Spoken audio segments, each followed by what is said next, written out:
ಅರ್ಜುನ್ ಎಲ್ಲಿ ಹೋಗಿದ್ದ? ಇವನು ಮದುವೆ ಆಗಿದ್ರು ಇನ್ನೂ ಹುಡುಗಾಟ ಬಿಟ್ಟಿಲ್ಲ ಕಣೋ. ಅಲ್ಲಿ ಬಣ್ಣ ಚಿಟ್ಟೆ ಇತ್ತು, ಅದನ್ನ ಹಿಡಿಯೋಕೆ ಹೋಗಿದ್ದಾನೆ ಹುಚ್ಚುಡುಗ. ಒಳ್ಳೆ ಹುಡುಗ. ನೀವು ನೋಡಿದ್ರೆ ಅಷ್ಟೊಂದು ಗಾಬರಿ ಆದ್ರಿ. ನೋಡಿ, ನಿಮ್ಮ ತೆಂಗಿನಕಾಯಿ ಹೊಡೆಯೋ ಹರಿಕೆಯನ್ನು ಮುಗಿಸ್ಕೊಂಡು ಬನ್ನಿ. ನೈವೇದ್ಯ ಮಾಡಿ ಪೂಜೆ ಪೂರೈಸೋಣ. ಆಗಲಿ ಶಾಸ್ತ್ರಿಗಳೇ.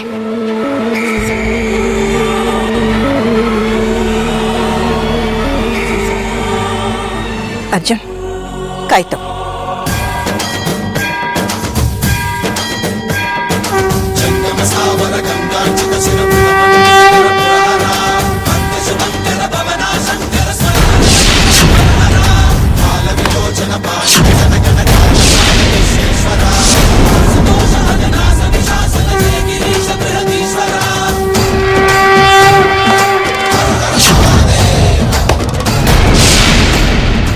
ನನ್ನ ಸಹಾಯಕ್ಕೆ ಬಂದ್ರೆ ಮಾತ್ರ ನಾನೀಗ ಅವನ ಮಂತ್ರಶಕ್ತಿಯಿಂದ ಉಳಿಯೋದಕ್ಕೆ ಸಾಧ್ಯ.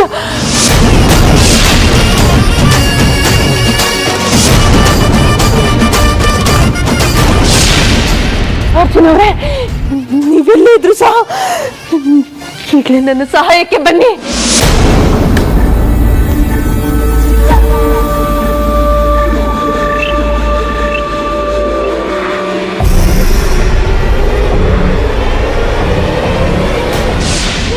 ಕೂಗು ಪರಮೇಶ್ವರನಿಗೂ ಸಹ ಕೇಳಿಸ್ತಾ ಇಲ್ಲ.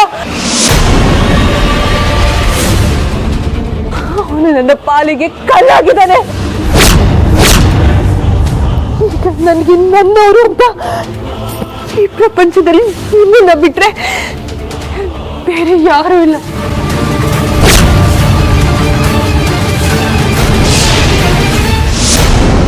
ಬನ್ನಿ ಅರ್ಜುನ್ ಅವರೇ.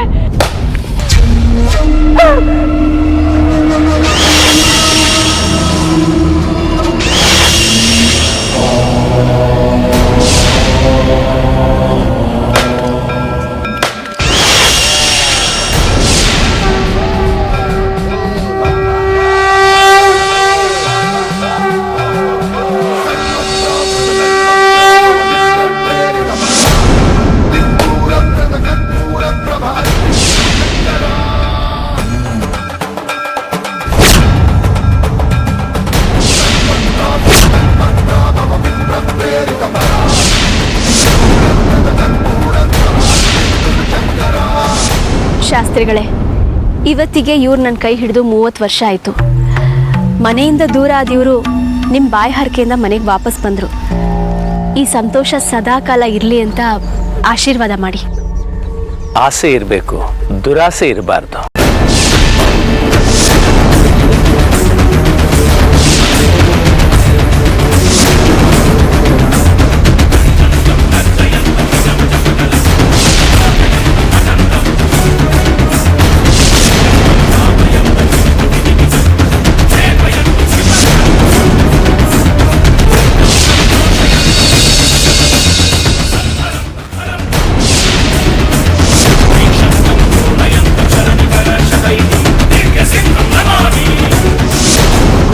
ದುರಾಸೆ ಏನಿದೆ ಅನ್ನೋದು ಗೊತ್ತಾಗ್ಲಿಲ್ಲ ನನಗೆ. ಕೆಲವೊಂದಕ್ಕೆ ಅದರದ್ದೇ ಆದ ಇತಿಮಿತಿಗಳಿರುತ್ತೆ. ಅದನ್ನು ನಾವು ಅರ್ಥ ಮಾಡ್ಕೋಬೇಕು. ಪ್ರತಿಯೊಂದು ಹೆಣ್ಣು ಬಯಸೋದು ತನ್ನ ಗಂಡ ಮಕ್ಕಳ ಜೊತೆ ಸುಖವಾಗಿ ಬಾಳಿ ಬದುಕಿ ಕೊನೆಗೆ ಮುತ್ತೈದೆಯಾಗಿ ಹೋಗ್ಬೇಕು ಅಂತ ಅಲ್ವಾ ಶಾಸ್ತ್ರಿಗಳೇ? ಹಾಗೆ ಇದು ನನ್ನೊಂದು ಚಿಕ್ಕ ಆಸೆ. ತಾಯಿ, ಮನುಷ್ಯನ ಆಸೆಗೆ ಆಕಾಶನೇ ಧರೆಗಿಳಿಸಿದ್ರೂ ಮನಸ್ಸಿಗೆ ತೃಪ್ತಿ ಆಗೋದಿಲ್ಲ. ನನ್ನ ಆಸೆಗೂ ನೀವು ಹೇಳ್ತಾ ಇರೋ ಮಾತುಗಳಿಗೂ ಸಂಬಂಧನೇ ಇಲ್ವಲ್ಲ ಶಾಸ್ತ್ರಿಗಳೇ?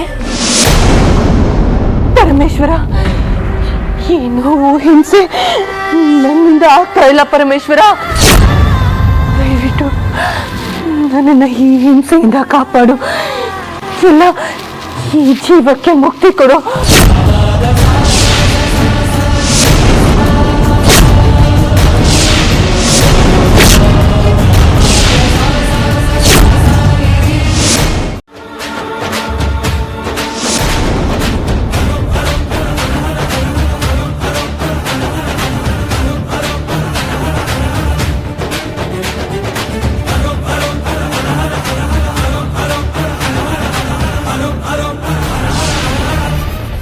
ಇದು ಆ ಭೈರವನ ಸ್ಥಳ.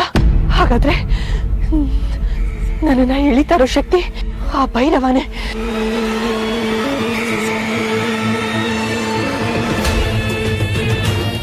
ಆ ಭೈರವನ ಜೊತೆ ಶತ್ರುಘ್ನನ ಕೈ ಜೋಡಿಸಿರೋ ಅನುಮಾನ ನನ್ನನ್ನ ಕಾಡ್ತಾ ಇದೆ. ಹೇಗಿದ್ರಿಂದ ತಪ್ಪಿಸ್ಕೊಳ್ಳೋದು?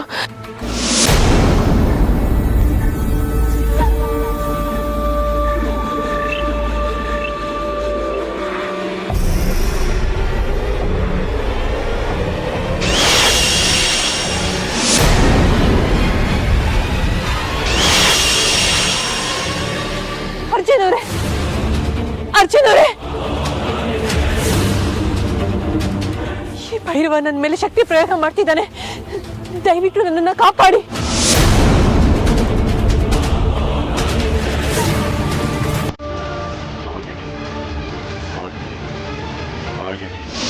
ಅರ್ಜುನ್ ಅವರೇ,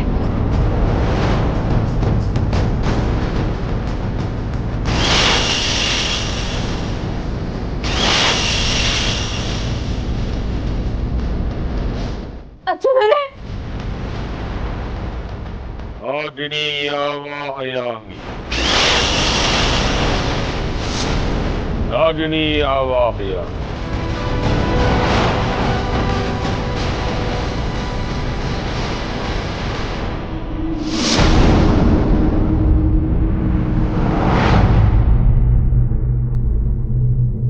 ಜೈ ಮಹಾಕಾಲ.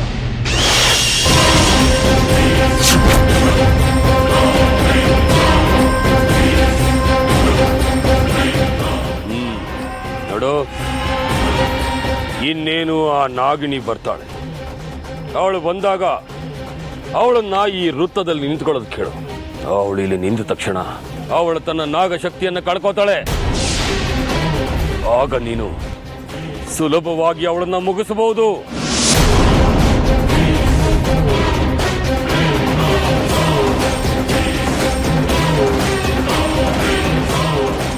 ಶತ್ರುಘ್ನ, ಇದು ನಾಗಮರ್ದನ ಮಹಾತೈಲ. ಈ ತೈಲದ ಶಕ್ತಿ 10 ನಕ್ಷತ್ರಗಳಿಗೆ ಸಮವಾದದ್ದು. ಇದನ್ನ ನಾಗಿನಿ ಮೇಲೆ ಸುರಿದ್ರೆ ಕ್ಷಣ ಮಾತ್ರದಲ್ಲಿ ಅವಳು ಸುಟ್ಟು ಭಸ್ಮವಾಗ್ತಾಳೆ.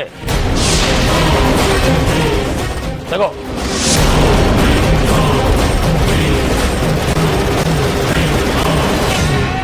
ಆ ಸುಂದರ ಸಮಯವನ್ನ ನನ್ನ ಕಣ್ಣಲ್ಲಿ ತುಂಬಿಕೊಳ್ಳಕ್ಕೆ ನಾನು ಕಾತರಿಸ್ತಾ ಇದ್ದೀನಿ ಬಾಬಾ.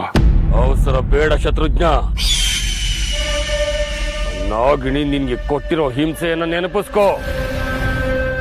ನಿನಗೆ ತೃಪ್ತಿಯಾಗೋವರೆಗೂ ಅವಳನ್ನ ಹಿಂಸಿಸು. ಆನಂತರ ಅವಳಿಗೆ ಪರಲೋಕದ ದಾರಿಯನ್ನ ತೋರಿಸು. ಅದನ್ನ ನೋಡಿ ನೀನು ಆನಂದ ಪಡು.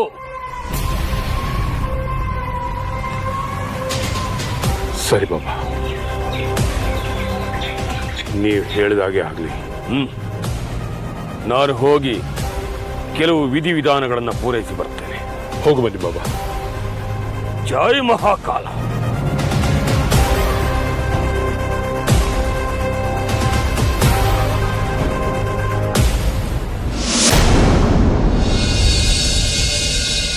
ಬಾಗ್ಲು ತೆಗ್ದೇ ಇದೆಯಲ್ಲ.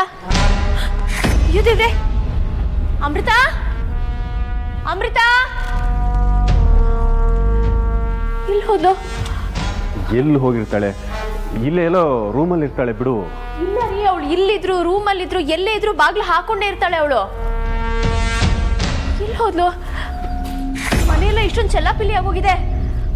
ಅಯ್ಯೋ ಅಮ್ಮ, ಇಲ್ಲಿ ಮಾತ್ರ ಅಲ್ಲ, ಅಲ್ಲೂ ಎಲ್ಲ ಚಲಾಪಿಲಿ ಆಗಿದೆ. ಅಮೃತವ್ರೆ,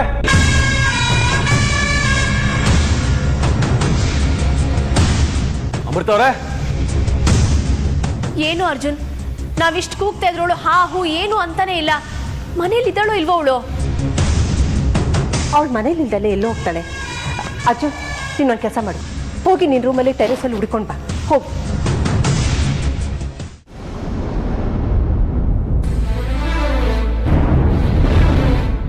ಅಮ್ಮ, ನೀನು ಮಾಡ್ತಿರೋದು ಯಾಕೋ ನನಗೆ ಸರಿ ಕಾಣಿಸ್ತಾ ಇಲ್ಲ. ಏನು ಮಾಡಬೇಕು ಏನು ಮಾಡಬಾರ್ದು ಅಂತ ನಾನು ನಿನ್ನಿಂದ ತಿಳ್ಕೊಬೇಕಾಗಿಲ್ಲ. ನೋಡಿ ವಿಷ್ಣು, ನಾನು ಏನೇ ಮಾಡಿದ್ರು ಈ ಮನೆಗೋಸ್ಕರ ಈ ಮನೆ ಸುರಕ್ಷತೆಗೋಸ್ಕರ ಮಾಡ್ತೀನಿ ಅನ್ನೋದನ್ನ ಮರಿಬೇಡ. ಹೌದಮ್ಮ, ಅದು ಗೊತ್ತಿರೋದಕ್ಕೆ ನಾನು ಶಾಂತವಾಗಿ ಕೇಳ್ತಾ ಇರೋದು. ಆದರೂ ಅವನನ್ನ ರೂಮ್ನಲ್ಲಿ ಕೂಡ ಹಾಕೋಂಥದ್ದು ಏನು ಮಾಡಿದ್ರೆ ನನಗೆ ಅರ್ಥ ಆಗ್ತಾ ಇಲ್ಲ. ನೋಡು, ಈ ಮನೇಲಿ ನಡಿಬಾರ್ದದ್ದೆಲ್ಲ ನಡೀತಾ ಇದೆ. ನಾವು ಆಶ್ರಮಕ್ಕೆ ಹೋಗ್ಬೇಕಾರೆ ಅಮೃತನ್ಗೆ ಏನಂತ ಹೇಳ್ಬಿಟ್ಟು ಹೋದ್ವಿ. ಏನಂತ ಹೇಳಿದ್ವಿ? ಸಂಜೆ ತಿಂಡಿ ರೆಡಿ ಮಾಡು ಅಂತ ತಾನೇ ಹೇಳಿದ್ವಿ. ಹೌದು. ರೆಡಿ ಮಾಡಿದಾಳ? ಇಲ್ಲ. ತಿಂಡಿನ ರೆಡಿ ಮಾಡ್ದೇನೆ ಎಲ್ಲಿ ಹೋದ್ಲು ಅವಳು? ಅತ್ತೆಮ್ಮ, ನೀವು ಮನಸ್ಸಲ್ಲಿ ಏನನ್ನೋ ಇಟ್ಕೊಂಡು ಹೀಗೆ ಮಾತಾಡ್ತಾ ಇದ್ದೀರಾ ಅಂತ ಅನಿಸ್ತಾ ಇದೆ. ಅದೇನು ಅಂತ ನೇರವಾಗಿ ಹೇಳಿ. ಅಮೃತ ಅಮೃತ ಅಲ್ಲ, ಮತ್ತಿನ್ಯಾರು? ನಾಗಿನಿ.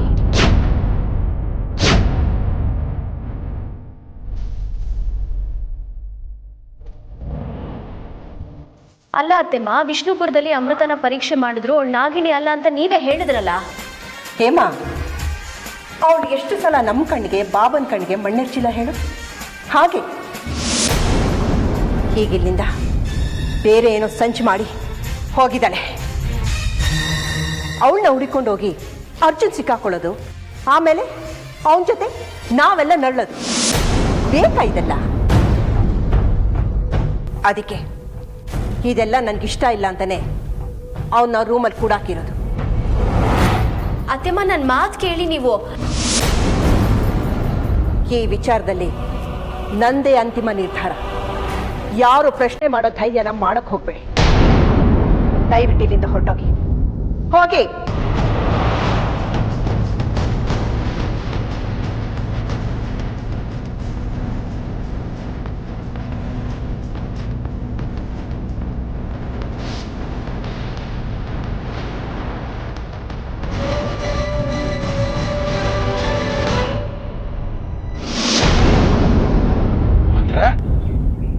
ಅಂದ್ರೆ ಈ ಬೇಟೆ ನಂದು. ಇವಳನ್ನ ನಾನೇ ಸಾಯಿಸ್ಬೇಕು. ಇವಳು ನನಗೆ ಕೊಟ್ಟಿರೋ ಕಾಟ ಒಂದ ಎರಡ? ನನ್ನ ಮೇಲೆ ಮೊದಲು ಒಂದ್ಸಲ ಪ್ರಹಾರ ಮಾಡಿದ್ಲು. ಅದು ಯಾವ ದೈವಿ ಶಕ್ತಿ ಪ್ರಭಾವನೋ ಏನೋ, ನಾನು ಬದುಕೊಂಡೆ. ಮೊನ್ನೆ ವಿಷ್ಣುಪುರದಲ್ಲಿ ಒಂದಲ್ಲ ಅಂತ 2 ಸಲ ಪ್ರಹಾರ ಮಾಡಿದ್ಲು. ಆ ಹಿಂಸೆ, ಆ ನೋವು, ಉರಿನ ಅನುಭವಿಸಿರೋ ನನಗೆ ಮಾತ್ರ ಗೊತ್ತು. ಇಂಥವಳನ್ನ ನಾನು ಕೊಲ್ಲದೆ ಬೇರೆ ಯಾರೋ ಕೊಲ್ಲೋದನ್ನ ನನ್ನ ಕಣ್ಣಿಂದ ನೋಡೋದಕ್ಕಾಗೋದಿಲ್ಲ. ನನ್ನ ಮನಸ್ಸಲ್ಲಿ ಉರಿತಾ ಇರೋ ಬೆಂಕಿ ತಣ್ಣಗಾಗಬೇಕು ಅಂದ್ರೆ ಇವಳ ಮೈ ನನ್ನಿಂದನೇ ತಣ್ಣಗಾಗಬೇಕು. ಇಲ್ಲ, ಅದು ಮಾತ್ರ ಸಾಧ್ಯ ಇಲ್ಲ. ನನ್ನ ಮುಂದೆ ತಲೆ ತಗ್ಸಿ ನಿಲ್ಲೋ ಜನ ನನ್ನ ನೋಡಿ ಚೀತು ಅನ್ನೋ ತರ ಮಾಡಿದವಳು ಈ ನಾಗಿಣಿ. ನನ್ನ ವಂಶದ ಗೌರವನ ಮಣ್ಣು ಪಾಲು ಮಾಡಿದವಳು ಈ ನಾಗಿಣಿ. ಇಷ್ಟೆಲ್ಲ ಮಾಡಿದವಳನ್ನ ನಿನ್ಗೊಪ್ಸಿ ನಾನು ಸುಮ್ಮನೆ ನಿಂತ್ಕೊಂಡ್ಬಿಟ್ರೆ ಉಪ್ಪು ಖಾರ ತಿಂದಿರೋ ಈ ದೇಹಕ್ಕೆ ಅರ್ಥನೇ ಇರಲ್ಲ. ಇವಳು ನನ್ನ ಕೈಯಲ್ಲೇ ಸಾಯ್ಬೇಕು. ಇದಕ್ಕೆ ಯಾರ ಅಡ್ಡ ಬಂದ್ರು ಸಹ ಮೊದಲು ಅವ್ರನ್ನ ಮುಗಿಸ್ತೀನಿ. ಏನಂದೆ? ಇದಕ್ಕೆ ನೀನ್ ಅಡ್ಡ ಬಂದ್ರೆ ಮೊದಲು ನಿನ್ನನ್ನ ಮುಗಿಸ್ತೀನಿ, ಆಮೇಲೆ ಆ ನಾಗಿಣ ಮುಗಿಸ್ತೀನಿ ಅಂದೆ. ನೀನ್ ನನ್ನನ್ನ ಮುಗಿಸೋದಕ್ಕೆ ರೆಡಿ ಆಗಿದ್ರೆ ನಾನ್ ನಿನ್ನನ್ನ ಮುಗಿಸೋದಕ್ಕೆ ರೆಡಿ ಆಗಿದ್ದೀನಿ. ಏನಂತೆ?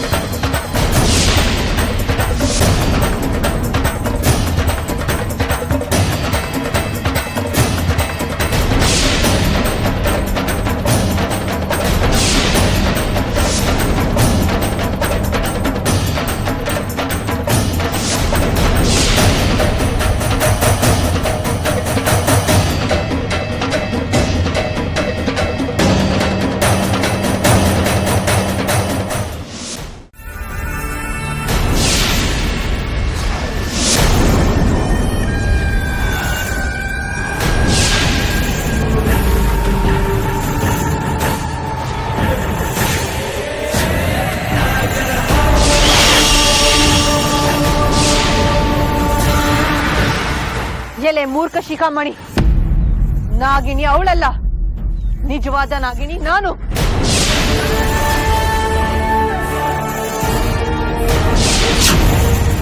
ಅಲ್ಲ, ನಾನು ನಾಗಿನಿ.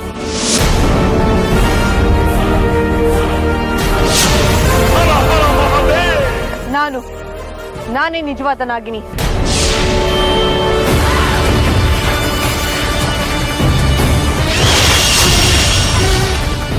ಯಾರೂ ಅಲ್ಲ, ನಾನೇ ನಾಗಿನಿ. ಯಾರೂ ಅಲ್ಲ, ನಾನೇ ನಿಜವಾದ ನಾಗಿನಿ.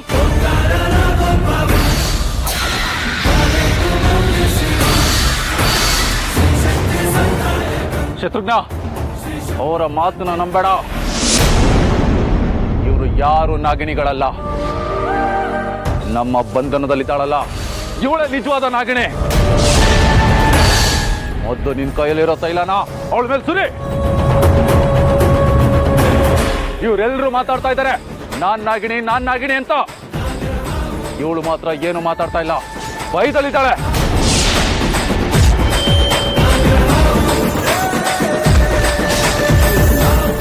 ಅಂದ್ರೆ ಇವಳೇ ನಾಗಿಣಿ. ಸುರಿ ಅವಳ ಮೇಲೆ.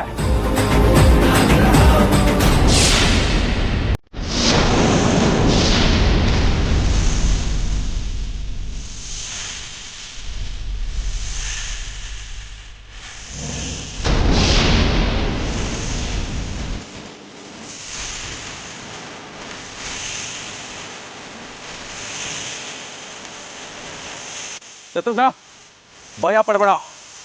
ನಿನ್ನ ಕೈಯಲ್ಲಿರೋ ತೈಲನ ಮೊದಲು ನಾಗಿಣಿ ಮೇಲೆ ಇಲ್ಲ ನಾಗದ ಮೇಲೆ ಹಾಕು. ಶತ್ರುಘ್ನ, ಹಾಕು.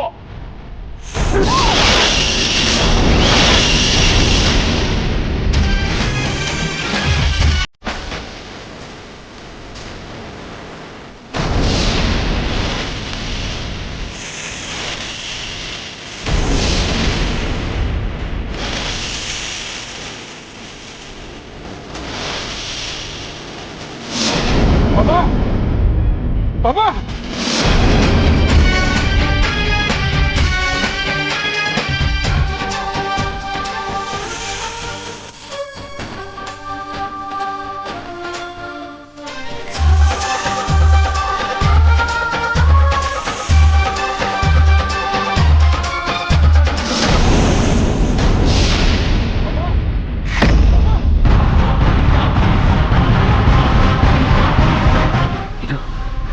ಶತ್ರುಘ್ನ ಧ್ವನಿ.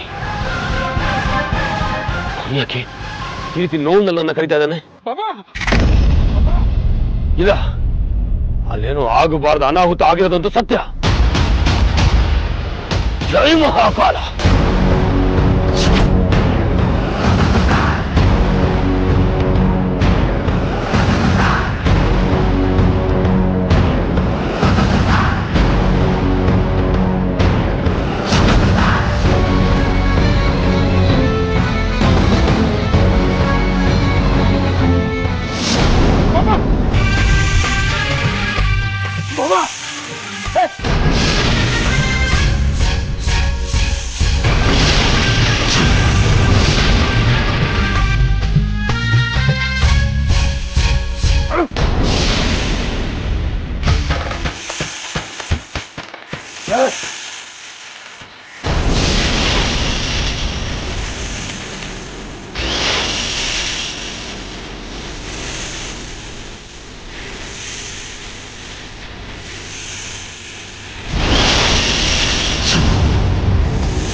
ಬಾಬಾ, ಯಾಕೆ ನಿಮ್ಮಷ್ಟಕ್ಕೆ ನೀವೇ ನಗ್ತಾ ಇದ್ದೀರಾ?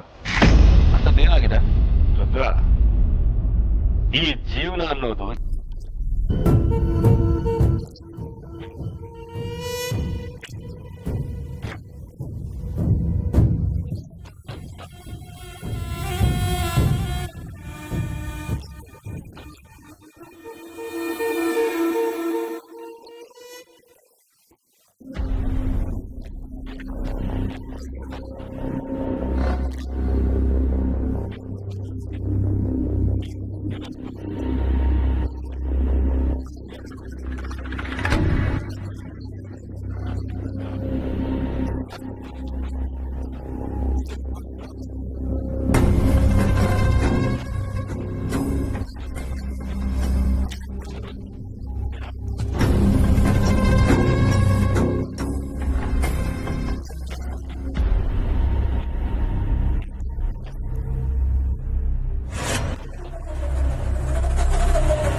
ನಮ್ಮ ಮೇಲೆ, ನಮ್ಮ ಪ್ರೀತಿ ಮೇಲೆ ಆ ಶಿವನ್ಗೆ ಎಷ್ಟು ಪ್ರೀತಿ ನೋಡಿ.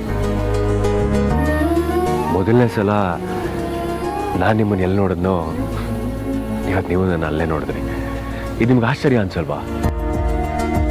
ಇದು ಕಾಕತಾಳೀಯನೇ ಆಗಿರ್ಬೋದು, ಆದರೆ ಆ ಶಿವನ ಆಶೀರ್ವಾದ ನಮ್ಮಿಬ್ಬರ ಮೇಲೆ ಇರೋದಂತೂ ಸತ್ಯ ಕಣ್ರಿ. ಹೌದು ಅರ್ಜುನ, ನೀವು ಹೇಳ್ತಾ ಇರೋದನ್ನ ಕೇಳಿಸ್ಕೊತಾ ಇದ್ರೆ ನನಗೂ ಹಾಗೆ ಅನ್ನಿಸ್ತಾ ಇದೆ. ಸರಿ, ಬನ್ನಿ ಹೋಗೋಣ.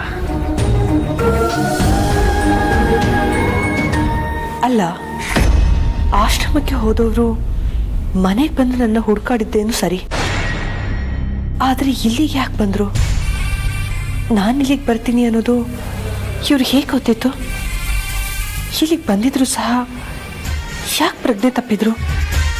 ಅವತ್ತು ಉದ್ಯಾನವನದಲ್ಲಿ ನನ್ನನ್ನು ಒಬ್ಬ ನಾಗಯೋಧ ಕಾಪಾಡಿದ್ದ. ಆ ನಾಗಯೋಧನಿಗೂ ಇಂದು ನನ್ನ ಕಾಪಾಡಿದ ದೈವಿ ನಾಗಕ್ಕೂ ಸಂಬಂಧ ಇರ್ಬೋದಾ? ಅಥವಾ ಆ ನಾಗಯೋಧ ಮತ್ತು ಈ ದೈವಿ ನಾಗ ಎರಡು ಒಬ್ಬರೇನಾ? ಯಾಕೆಂದರೆ ಇದೇ ದೈವಿ ನಾಗನೇ ನಾನು ಅಪಾಯದಲ್ಲಿ ಇದ್ದಾಗೆಲ್ಲ ನನ್ನ ಸಹಾಯಕ್ಕೆ ಬಂದು ನಿಂತು ನನ್ನನ್ನು ಕಾಪಾಡಿರೋದು. ಯಾರಿರ್ಬೋದು?